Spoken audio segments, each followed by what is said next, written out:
El pulso de la ciudad moderna a menudo ignora las arterias que una vez la alimentaron. Bajo el asfalto y las estructuras de acero, bajo el ruido incesante del tráfico y la prisa de la vida cotidiana, se esconde un mundo líquido y olvidado. La metrópolis de Toronto, Canadá, es un ejemplo paradigmático de esta ocultación urbana, donde los ríos y arroyos originales que esculpieron sus valles ondulados y barrancos profundos fueron domesticados, desviados y, finalmente, enterrados en una red laberíntica de túneles y alcantarillas. Esta transformación no fue rápida, fue una lenta y densa colonización, empujada por la necesidad de expansión y, trágicamente, por la salud pública, y aquel asentamiento se hizo tan denso que los arroyos se contaminaron con aguas residuales y desechos, haciendo que las alcantarillas fueran esenciales a principios del 1900. Pero lo que la ingeniería pudo ocultar a la vista, no necesariamente lo eliminó del todo.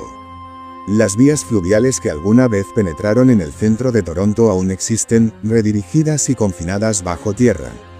Y si los cursos de agua fueron forzados a una nueva existencia, ¿qué pasó con las criaturas y los espíritus que durante milenios habían prosperado en ellos?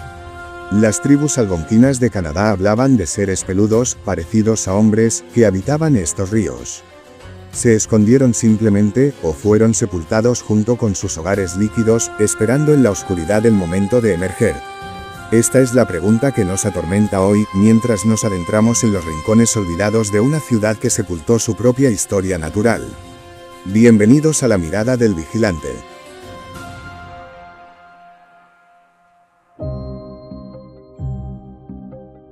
La génesis de la ciudad de Toronto es inseparable de la hidráulica, aunque los ciudadanos de hoy ignoren que el suelo blando bajo sus pies estuvo atravesado por numerosos arroyos que durante siglos gravaron profundos barrancos y esculpieron valles ondulados. La historia geológica se remonta a unos 12.000 años, cuando los restos finales del glaciar Wisconsin se derritieron en las tierras de St. Clair West, dejando depósitos de deriva glacial de unos 60 metros de espesor, arena, arcilla, grava y piedras. El postglacial lago Iroquois, precursor del lago Ontario, se lavó contra esta deriva, creando un acantilado empinado a lo largo de lo que hoy es Davenport Road. De todos estos sistemas acuíferos, Garrison Creek fue el más grande y el más difícil de cruzar. Su curso sinuoso y su barranco ocasionalmente profundo representaron un obstáculo significativo para la ciudad en crecimiento. Garrison Creek tenía sus inicios al norte de St. Clair y se dirigía directamente hacia el sur, fluyendo a través de Bloor y Christie, y bajo un puente semienterrado en Harbor. Continuaba hacia el sur, cruzando Trinity Bellwoods Park, donde existe otro puente enterrado debajo de Crawford Street. De hecho, una parte del antiguo barranco es ahora un parque para perros.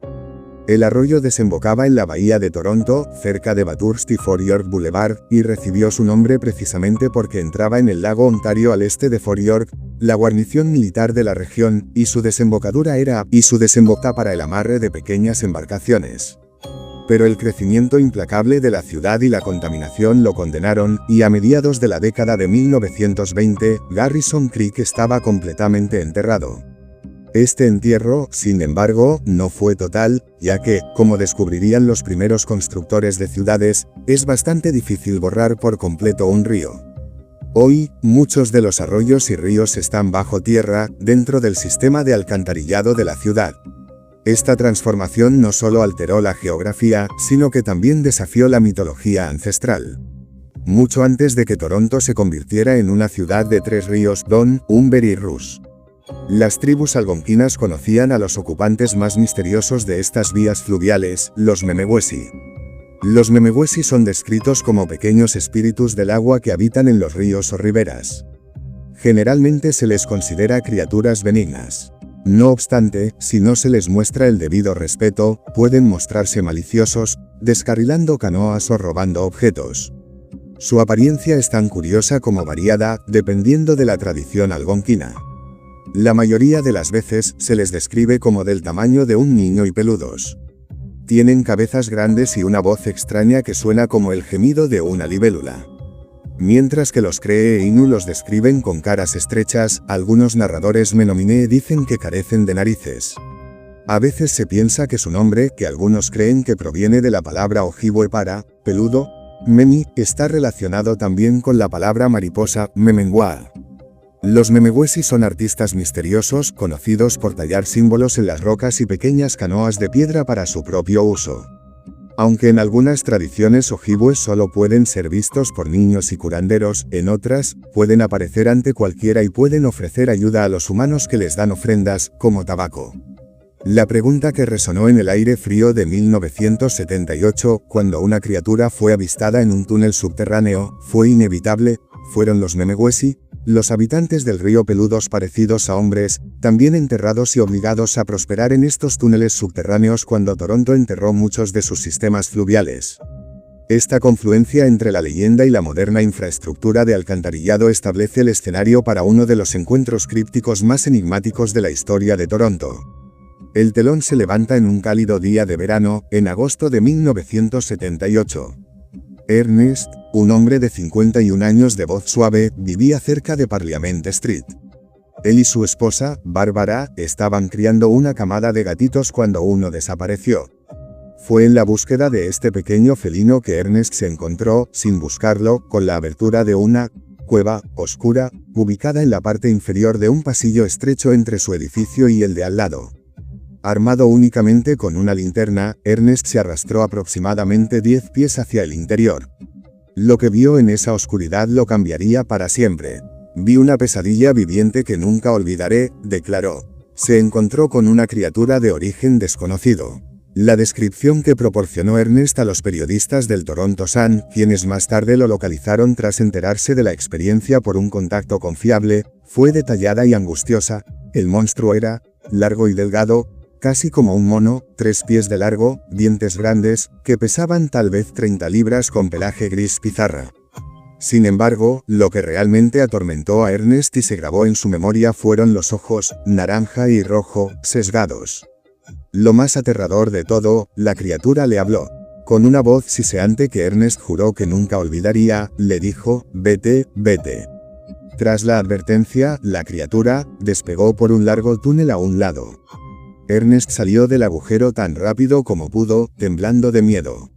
Inicialmente, Ernest nunca se había acercado a los medios con su historia, temiendo ser tachado de borracho, o peor aún, de loco, y sentía que nadie le creería. Afortunadamente, su esposa, Barbara, lo defendió con vehemencia ante la prensa, confirmando que estaba aterrorizado cuando regresó al apartamento y que no era fácil de asustar. Aunque había tomado copas en el pasado, no era un borracho y no había bebido nada ese día. Los familiares y conocidos del vecindario consultados por el Toronto Sun estuvieron de acuerdo con la evaluación de Bárbara y apoyaron a Ernest. La historia de Ernest resonó lo suficiente como para que, en marzo de 1979, regresara al lugar de su extraño avistamiento, acompañado por personal del Sun. La investigación en el sitio arrojó un descubrimiento sombrío. Encontraron el cadáver de un gato, medio enterrado en el túnel. Este hallazgo le recordó a Ernest los ruidos extraños, como animales con dolor, que había escuchado emanar del túnel antes de su encuentro aterrador. Ernest mostró al reportero del Sun el lugar exacto donde vio al extraño ser, diciéndoles que la última vez que vio a la criatura, se dirigía hacia la oscuridad.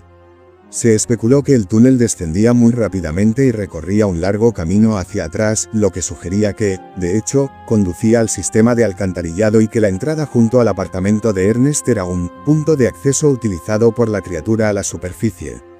El Departamento de Alcantarillado de Toronto inspeccionó el túnel por motivos de seguridad, temiendo que los niños intentaran entrar. Curiosamente, la extraña historia de Ernest no fue ridiculizada ni objeto de burla por parte de los empleados de alcantarillado. Un trabajador citado en el periódico hizo una observación escalofriante: la gente que trabaja en la superficie simplemente no sabe cómo es ahí abajo, y añadió que es un mundo completamente diferente. El trabajador recordó además que hacía unos años nadie creería que la gente viviría en las alcantarillas, y sin embargo, eso es lo que encontraron en Nueva York. Otro trabajador expresó un respeto cauteloso por lo desconocido, diciendo que no sabía lo que Ernest vio, pero, te diré una cosa. Si pudiéramos entrar allí, seguro que no querría bajar solo. La descripción de la criatura que Ernest proporcionó, junto con la interpretación artística que se incluyó en el artículo original del Toronto Sun, ha llevado a comparaciones con informes actuales de otra criatura extraña, el chupacabras sudamericano. A pesar de que, aparte del encuentro de Ernest, no se han notificado otros encuentros notables que se hayan podido encontrar, las teorías sobre su naturaleza abarcan desde un engaño a un bromista humano, hasta una especie sapiente por descubrir, un auténtico críptido. Pero el espectro de los Menewesi, las criaturas peludas que prosperaron en los ríos algonquinos antes de que se ocultaran, sugiere la posibilidad de que Ernest se encontrara no con un monstruo nuevo, sino con un habitante ancestral del río que también fue enterrado bajo la ciudad. La verdad, como el túnel al que se dirigió el ser, desciende hacia una oscuridad que se extiende por un largo camino hacia atrás. El número total de palabras en el cuerpo principal del texto, párrafos 1 y 2, asciende a 1295 palabras. La existencia de un ser de ojos rojos y oblicuos, pelaje gris pizarra y voz siseante, acechando bajo el hormigón de una de las ciudades más prósperas del mundo, nos obliga a confrontar el precio de la civilización. Al enterrar a Garrison Creek y a otros arroyos vitales, buscando la salubridad y la expansión, Toronto no solo sepultó agua y lodo, también enterró la posibilidad de que la mitología respirara libremente bajo el sol. Las criaturas peludas y misteriosas que tallan canoas en la piedra, los Menewesi, se transformaron en algo más siniestro, o simplemente la oscuridad de las alcantarillas ha revelado una faceta de su naturaleza que el respeto de las riberas ancestrales mantenía a raya. La arquitectura de una ciudad es también la arquitectura de su olvido. Y en ese olvido, en la convergencia de la leyenda algonquina y el sistema de alcantarillado de la década de 1920, la mirada naranja y roja de lo desconocido se manifestó, recordándonos que, aunque creamos ser los únicos dueños de nuestro mundo, bajo la superficie, un mundo completamente diferente continúa existiendo, y sus habitantes observan, esperando, en la oscuridad. Dicho todo esto, lo dejamos en este punto. No quisiera irme sin antes decirles, como siempre, ámense, quiéranse mucho, y ante todo y sobre todo, sean muy felices.